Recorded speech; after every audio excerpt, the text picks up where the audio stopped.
Dodge го представи првиот електричен muscle car. Обликот и пропорциите на Dodge Charger Daytona се препознатливи и верно пренесени од концептот од пред 2 години. Механиката е сосема нова и како основа е користена големата STLA платформа на Stellantis, која освен кај американските ќе се користи и во моделите на Alfa Romeo и Maserati.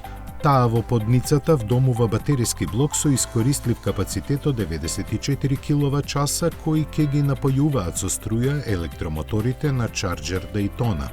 Моделот ќе доаѓа во 2 верзии, основната RT со 496 и помоќната Scat Pack со 670 конски сили. Погонот на сите тркала обезбедува достојни перформанси изразени преку забрзувањето до 60 милји на час, до кои се потребни 4,7, односно 3,3 секунди, додека максималната брзина е 220 км на час.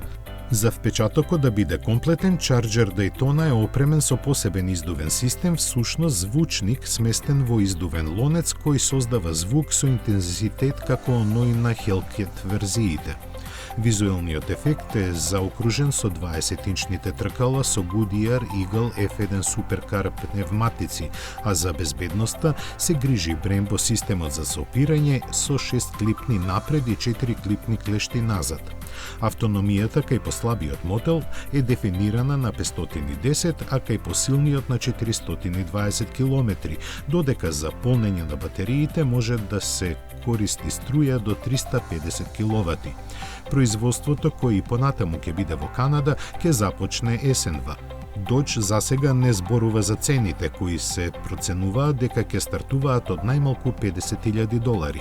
Како дел од идната понуда ќе се најдат и поевтините верзии на Charger со мотори со внатрешно согорување, но само со 6 цилиндри и 3 литри, обезбедени со 420 и 550 конски сили. Charger сигурно ќе најде на поклоници и на стариот континент, но и да постојат планови за негово лансирање тука ретко ќе ги среќаваме. Тој е подолг, поширок и значително потежок од, на пример, BMW X7.